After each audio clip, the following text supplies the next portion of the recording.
Écoutez bien les miracles du salut. C'est parce que vous ne comprenez pas bien les choses de Dieu. Vous ne comprenez pas bien les saluts. C'est quoi les saluts? C'est quoi les saluts? Quand le ciel est ouvert, aujourd'hui, dès que tu crois à l'évangile de Jésus, comme le ciel est déjà ouvert,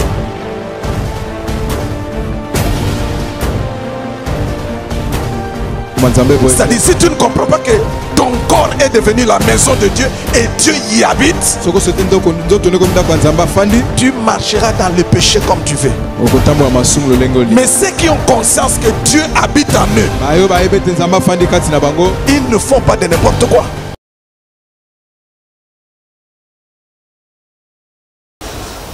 Ephésiens chapitre 6, verset 12 et puis le verset 18. Car nous n'avons pas à lutter contre la chair et le sang, mais contre les dominations, contre les autorités, contre le prince de ce monde des ténèbres, contre les esprits méchants dans le lieu céleste. Prenons le verset 18. Le verset 18, c'est le thème de nos prières. Faites à tout temps, par l'esprit, toutes sortes de prières. Faites en tout temps par l'esprit toutes sortes de prières. Et là, on peut nous lire Psaume chapitre 20, verset 8. Ceux-ci s'appuient sur leurs chars, ceux-là sur leurs chevaux. Nous invoquons le nom du Seigneur notre Dieu. Tu peux reprendre un peu plus fort? Ceux-ci s'appuient sur leurs chars, ceux-là sur leurs chevaux. Nous invoquons le nom du Seigneur notre Dieu.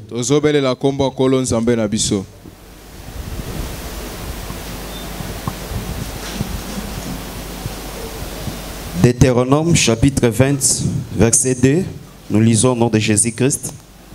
Tu peux commencer au verset 1, premier. Commençons au verset 1er, nous lisons. Lorsque tu iras à la guerre contre tes ennemis et que tu verras des chevaux et des chars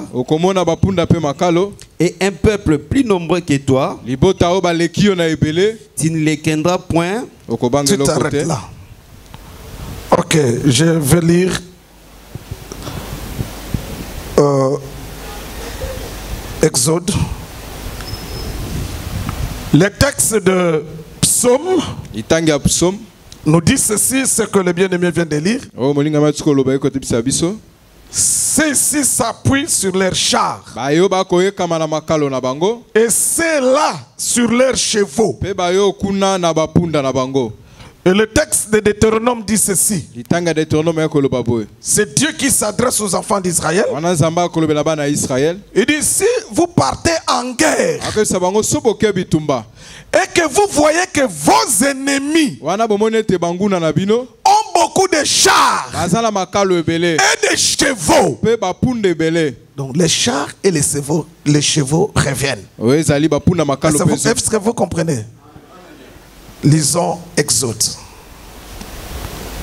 Exode chapitre 14, versets 9 à 10.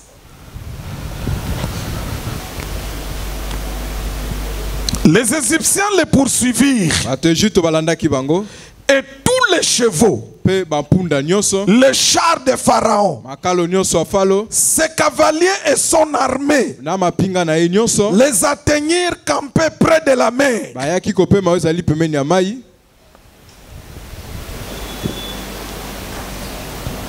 Pharaon approchait. Les enfants d'Israël levèrent les yeux. Et voici les Égyptiens en marche derrière eux. Et les enfants d'Israël eurent une grande peur. C'est que les enfants d'Israël, ici, ils n'obéissent pas à Deutéronome 20, le premier verset. Est-ce que vous me comprenez? Que le Saint-Esprit donne l'explication à ces écritures pour notre édification et pour la gloire du Seigneur. Au nom de Jésus-Christ.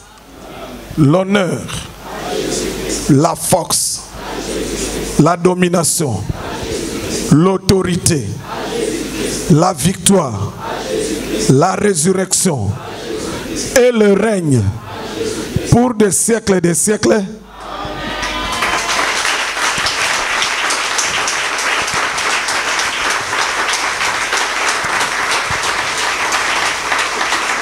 Que la paix du Seigneur soit avec vous. Regarde la sœur ou le frère qui est à côté de toi. Dis-lui que la paix du Seigneur soit avec toi.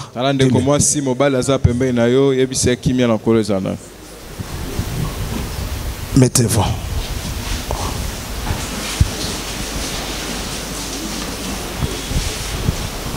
Je bénis le Seigneur parce que tu es là.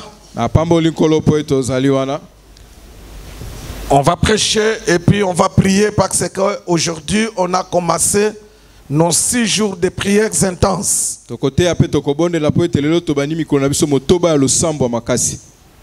Le thème de nos prières pendant 6 jours, c'est la puissance de la prière. Église, nous devons comprendre que la prière, c'est une recommandation de la parole de Dieu. C'est-à-dire, celui qui ne prie pas, il pêche contre la parole. Parce que la parole nous demande à plusieurs reprises de prier. Celui qui ne prie pas, il pêche contre la parole. Est-ce que quelqu'un me comprend?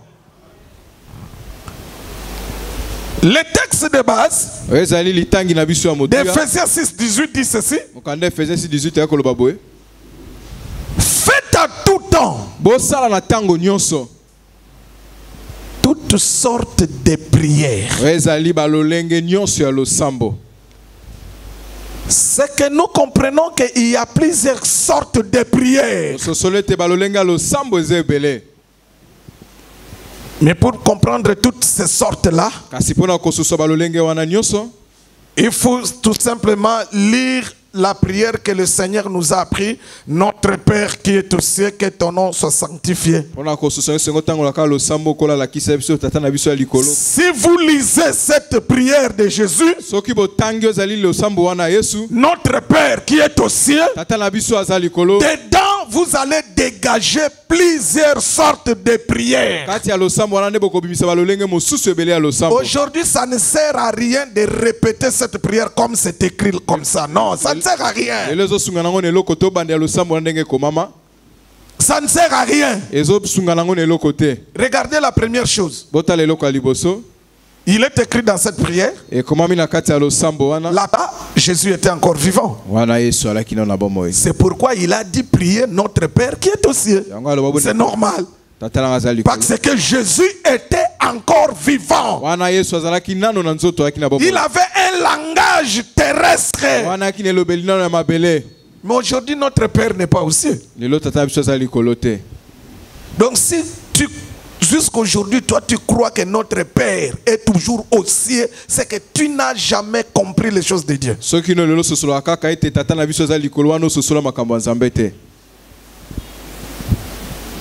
Mais maintenant, la question, il est où? C'est là où ça pose problème avec l'église aujourd'hui. Hein? C'est là où ça pose problème. L'église n'est pas enseignée. On doit enseigner l'église de Dieu. Il y a beaucoup de choses qu'on nous a données, ces C'est vraiment les choses que Christ a enseignées quand il était encore dans la chair. Parce que l'enseignement quand Jésus est dans la chair est différent de l'enseignement quand Jésus est ressuscité, il est venu en esprit. Je vous prends déjà cet exemple. Jésus dit avant sa mort, là il est encore vivant. Il dit ceci: quand vous allez prier, priez comme ceci: notre Père qui est aux cieux. Là c'est Jésus qui enseigne. C'est normal parce qu'à cette époque-là, pendant le temps que Jésus était encore dans la chair, le Père était encore au ciel. Pourquoi il était encore au ciel? Parce que le ciel était encore fermé.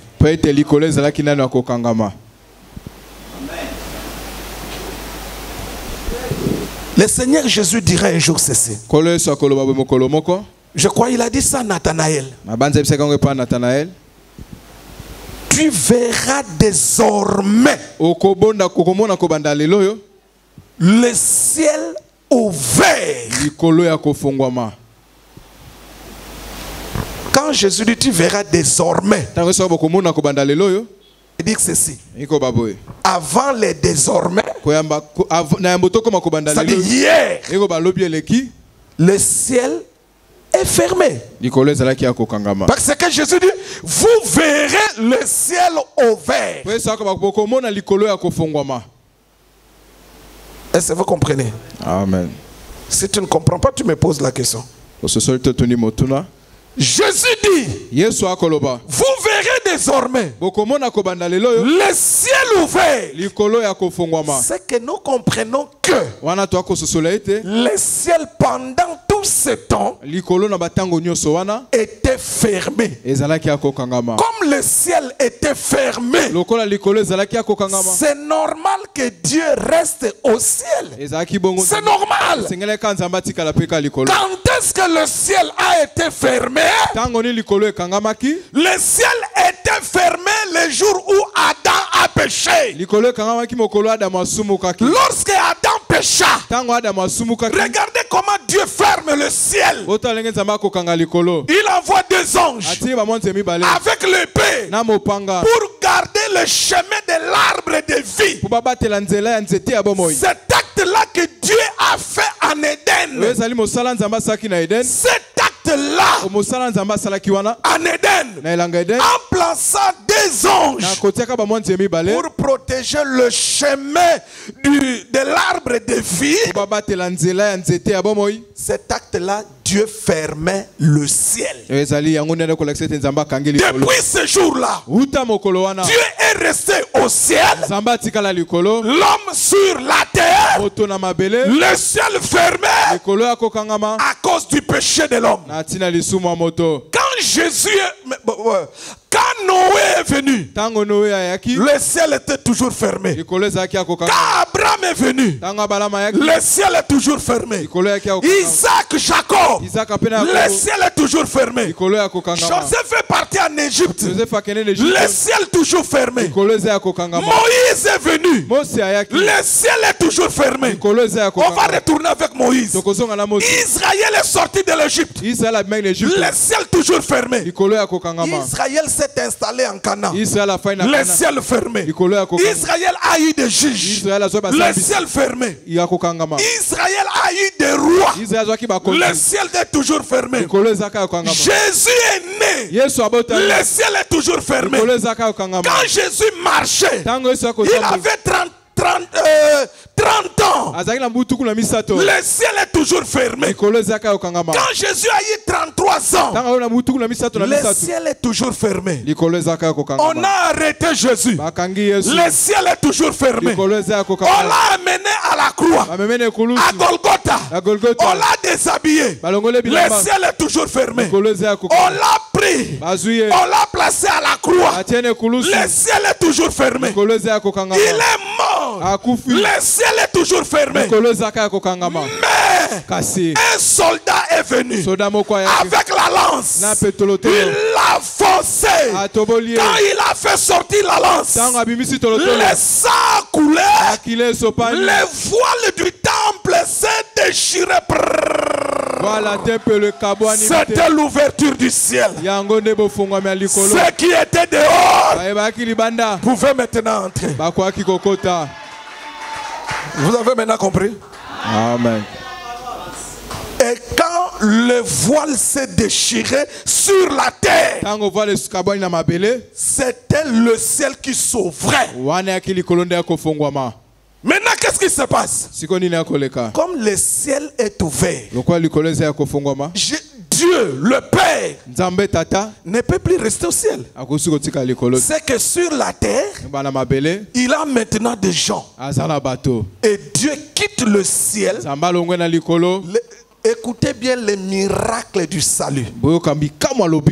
C'est parce que vous ne comprenez pas bien les choses de Dieu. Vous ne comprenez pas bien les saluts. C'est quoi les saluts? C'est quoi les saluts? Quand le ciel est ouvert, aujourd'hui, dès que tu crois à l'évangile de Jésus, comme le ciel est déjà ouvert, dès que tu crois, regardez ce qui se passe. Le Père, le chef de tous les esprits, il quitte le ciel. Il vient habiter dans les petits hommes, dans la petite fille comme toi. Il vient habiter, il reste et ton corps devient le ciel.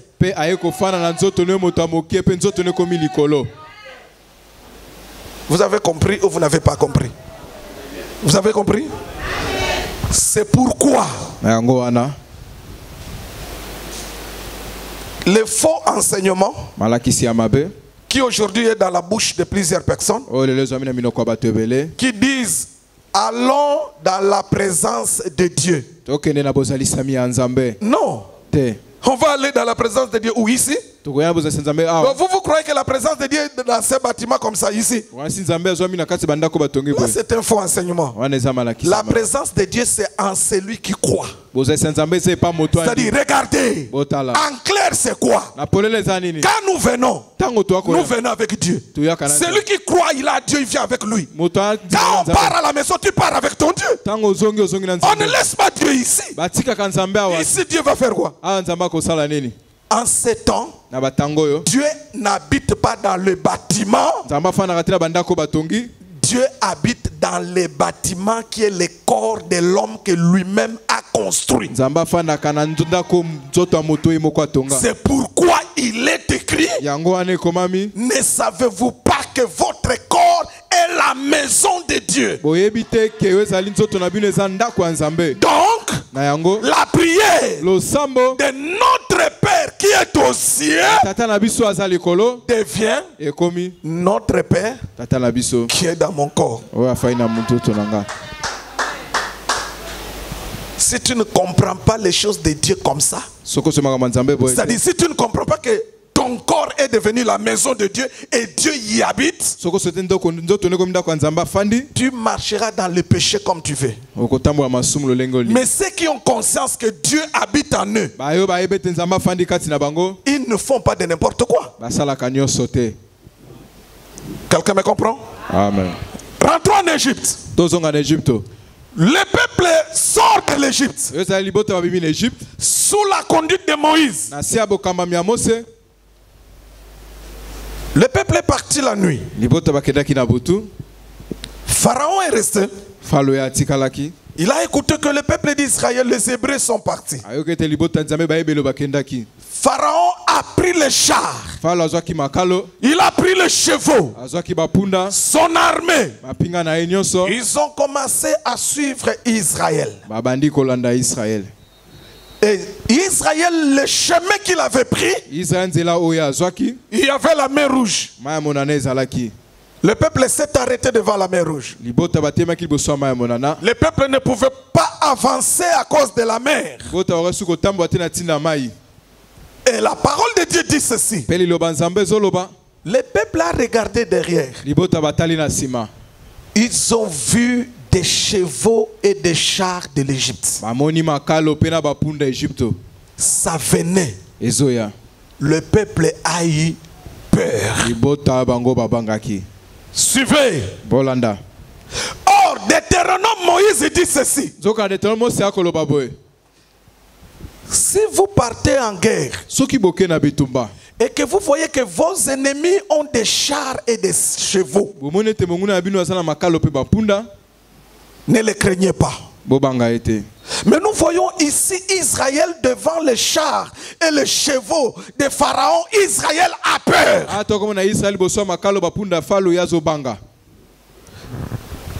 Plus tard, David, l'homme de prière, l'homme qui a vécu les combats dans sa vie, il dit ceci. C'est ici. S'appuie sur leurs chars. C'est là-bas. S'appuie sur leurs chevaux. Mais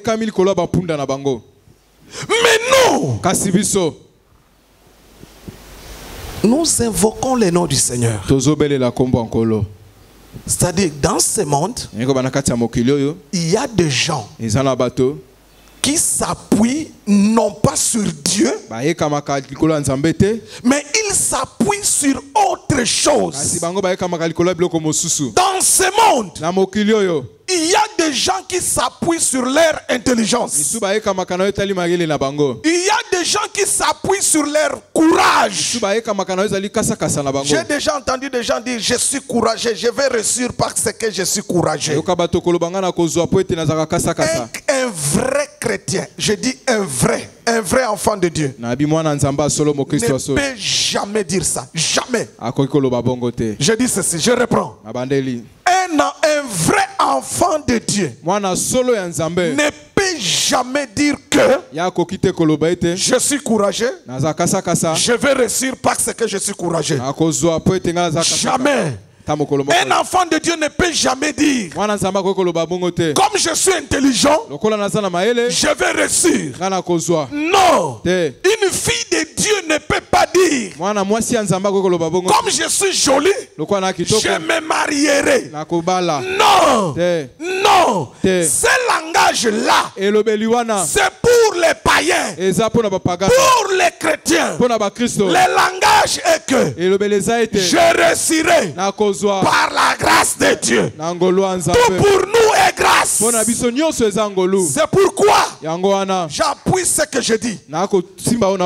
Lorsque les enfants d'Israël étaient dans le désert, Dieu leur dit ceci: quand vous allez arriver dans le pays de Canaan, et que quand vous allez planter dans vos champs, et que vous allez beaucoup récolter, ne dites jamais dans ton cœur, ne dites jamais que ma force m'a donné cette récolte. Non. Il dit: vous dites: Dieu a béni mon champ.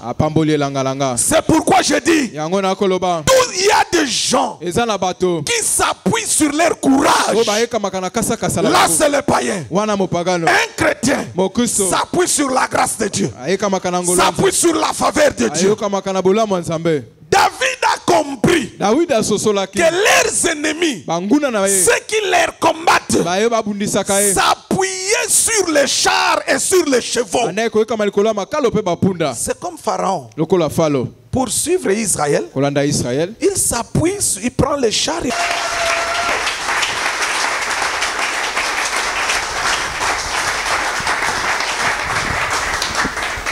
Aujourd'hui, il y a des pays qui s'appuient sur leur armée, sur leur armement, sur leur force. Il y a des hommes qui s'appuient sur leur force. Il y a des hommes qui s'appuient sur leurs relations. Il y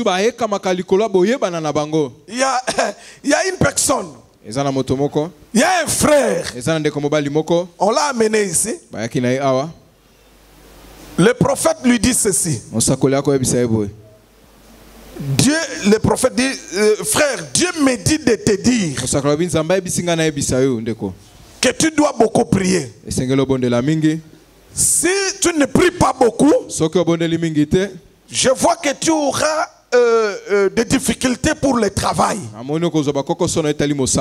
Et je vois même ton mariage, tu auras des problèmes, tu finiras par divorcer. Pendant que le frère parlait comme ça, donc le frère est déjà chez eux, sa femme est aussi chez elle. Mais le prophète ne le savait pas. Le frère n'avait plus de travail. Quand on lui donnait le message, alors après je l'ai reçu, je lu la prophétie.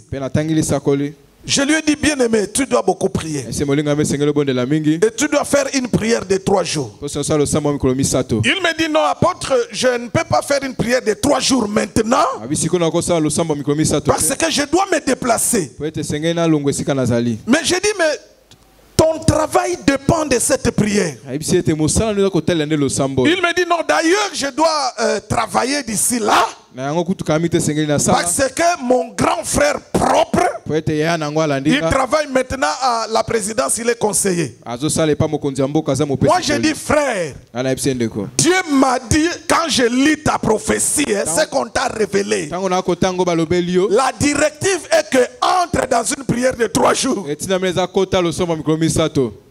Il dit pas maintenant. Il est parti. Il est revenu. Donc il est parti là où il avait dit qu'il va se déplacer. Il est encore reparti. Il est revenu. Ça fait 2 ans que son frère est à la présidence. Ça fait 2 ans qu'il ne travaille pas. Il est toujours là. On ne badine pas avec les choses de Dieu. On ne badine pas avec les choses de Dieu. Est-ce que quelqu'un me comprend? Amen. La directive, on la respecte. Pas à moitié. Dans la totalité.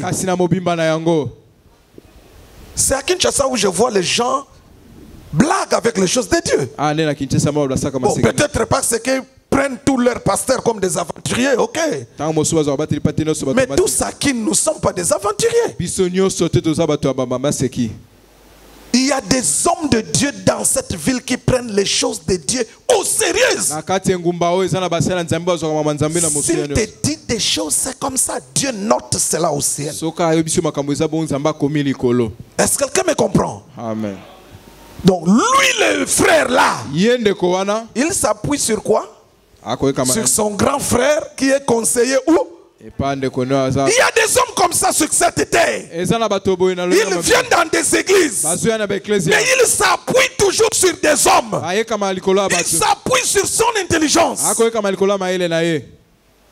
Les Égyptiens, en suivant les enfants d'Israël, ils se sont appuyés sur leurs chars et chevaux. Ceux qui combattaient David, ils se sont appuyés sur leurs chars et chevaux.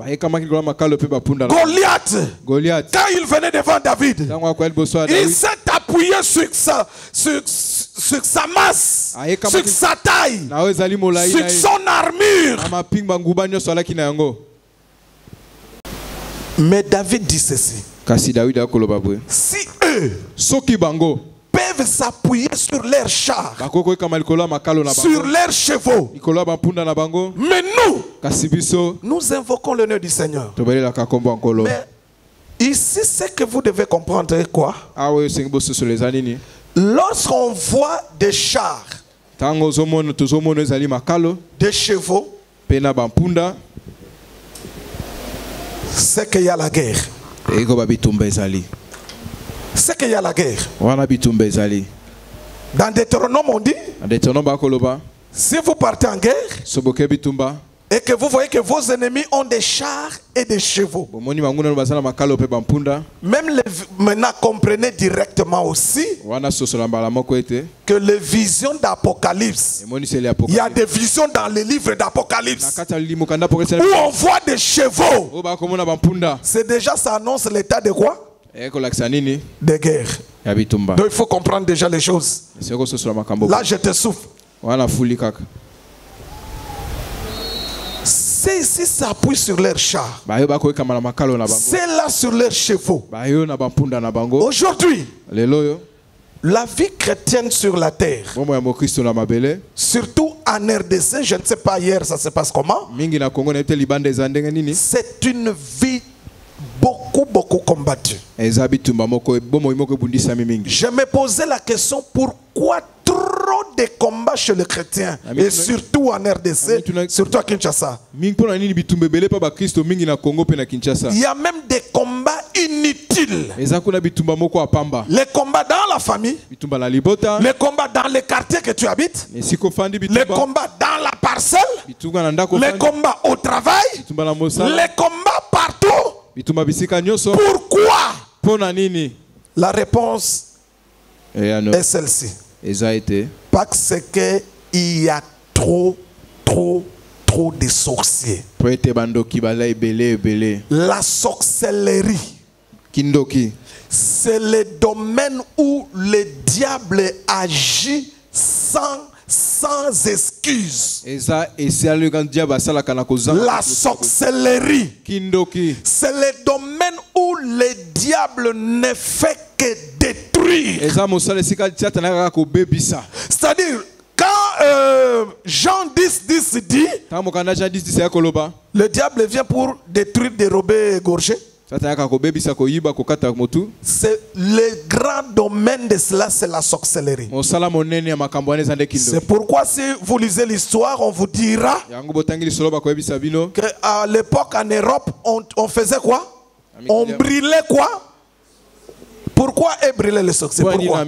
Parce que ce n'était pas des noirs. Pourquoi eux brûlaient les sorciers? Pourquoi? Quelle était la raison? C'est parce qu'ils avaient compris que la destruction qu'eux vivaient à cette époque-là, c'était l'œuvre de la sorcellerie. Plus il y a des sorciers, et plus les gens sont combattus. Plus il y a des sorciers, plus il y a de la destruction. Est-ce que quelqu'un me comprend? Amen. Et face à la sorcellerie, face aux œuvres des ténèbres, on ne vient pas adorer. Non. Il faut faire comme l'écriture dit. Dans 1 Jean 3:8, il dit, le Fils de Dieu est venu pour détruire les œuvres du diable. Les œuvres du diable, il faut les détruire. Si vous ne les détruisez pas, ça va vous détruire. Les chars et les chevaux, au temps de David, les ennemis de David se sont appuyés sur cela.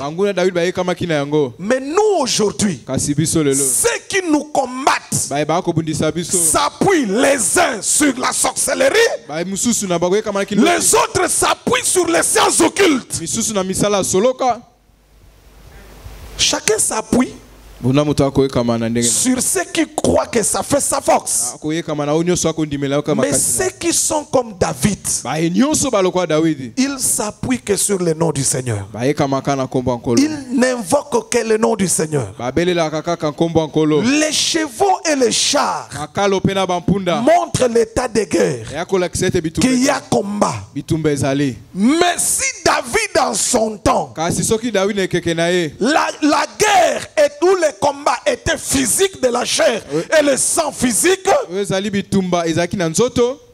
en notre temps, l'apôtre Paul dit ceci, c'est contre les dominations, les autorités, contre les principautés. Ce sont ces forces-là qui travaillent avec les gens des ténèbres pour nous combattre. Comment s'en sortir? Comment s'en sortir face aux œuvres de la sorcellerie, face aux œuvres des ténèbres? Comment s'en sortir? C'est grâce à la prière.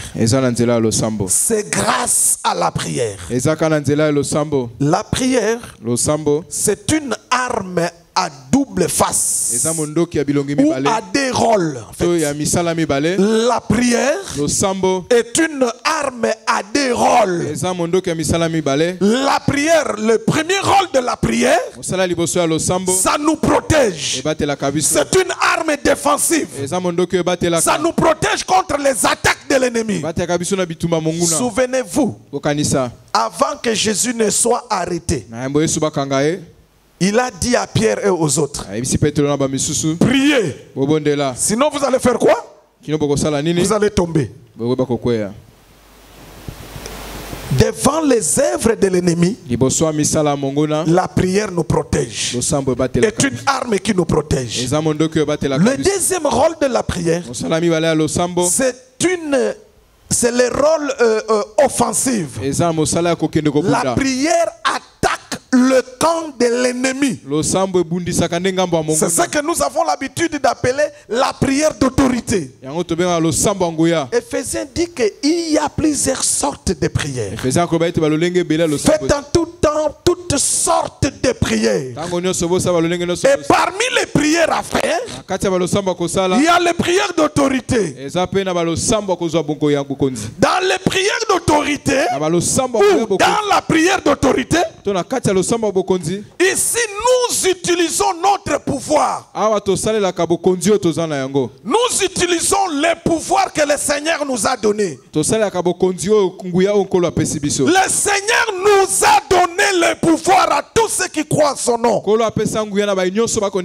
C'est pourquoi il dit, voici les miracles qui accompagneront ceux qui croiront à mon nom. Donc dans la prière d'autorité, nous les chrétiens, nous les enfants de Dieu, nous agissons au nom du Seigneur par le pouvoir que lui nous a donné.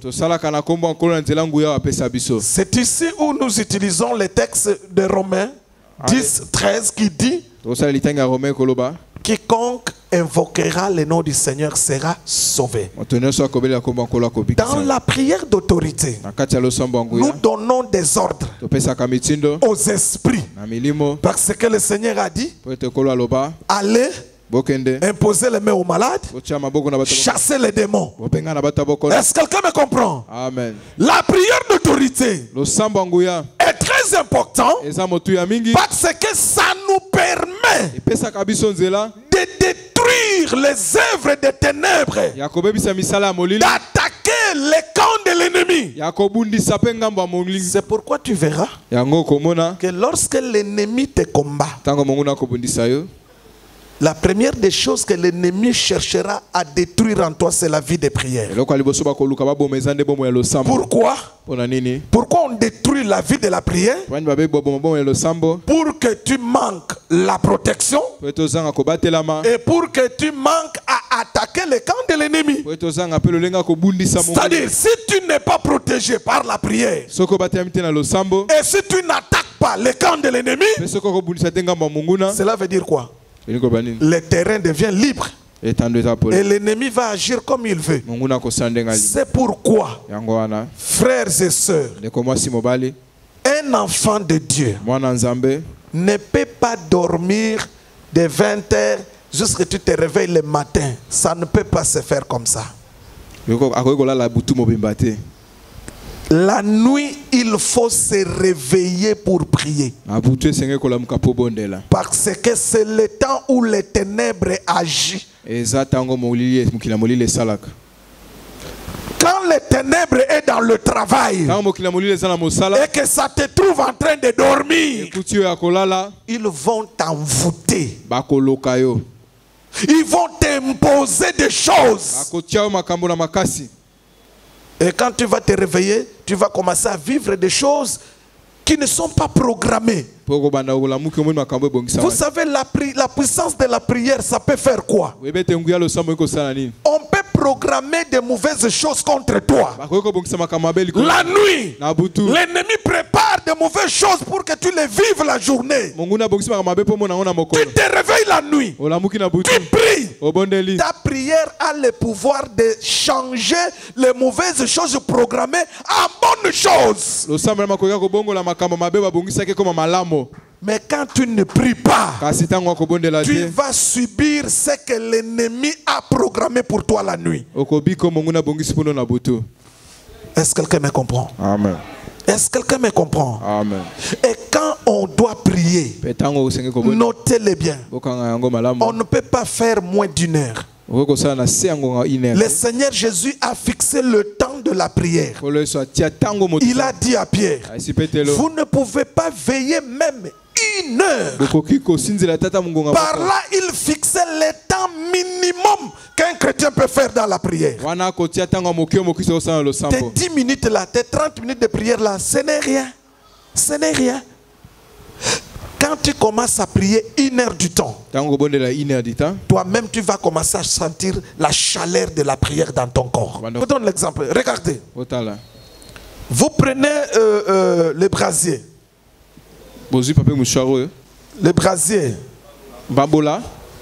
Vous mettez du feu. Vous prenez une marmite. Vous déposez sur le brasier. Vous prenez un morceau de viande pourrie. Tu déposes ça à côté comme ça. Les mouches vont venir. Ils vont tomber sur ces morceaux de viande pourrie. Tu enlèves ça. Tu déplaces, tu amènes ça ici. Les mouches vont toujours tomber. Mais tu prends ça. Tu amènes ça à quelques mètres du brasier, à quelques mètres. Les mouches ne vont plus venir. Tu n'as pas mis ça au feu. Tu déposes seulement à côté. Les mouches ne vont plus venir. Pourquoi? En venant, les mouches vont sentir la chaleur, les effets du feu. Et ils vont fuir d'eux-mêmes. C'est ce que la prière fait. La prière dégage une puissance qui fait fuir certains esprits. Il y a certains esprits qui nous combattent. Ça ne peut fuir que par la prière. Est-ce que quelqu'un me comprend? Amen. La puissance de la prière. La puissance de la prière. Nous les croyons que la prière a une puissance qui change de situation. Nous les croyons que la prière a une puissance qui détruit dans le camp de l'ennemi. Et la prière a une puissance qui te protège. On va faire comme David. Ceux-ci s'appuient sur leurs chars. Ceux-là sur leurs chevaux. Mais nous allons faire quoi? Nous invoquons le nom du Seigneur. Et l'apôtre Paul dit, celui qui invoque le nom du Seigneur sera quoi? On n'est sauvé que du danger. On n'est sauvé que du danger. Aujourd'hui, le danger, c'est ce que l'ennemi a programmé contre ta vie, contre ta famille, contre ton église et contre le pays, la RDC. On va prier. Est-ce qu'on peut acclamer pour la parole de Dieu?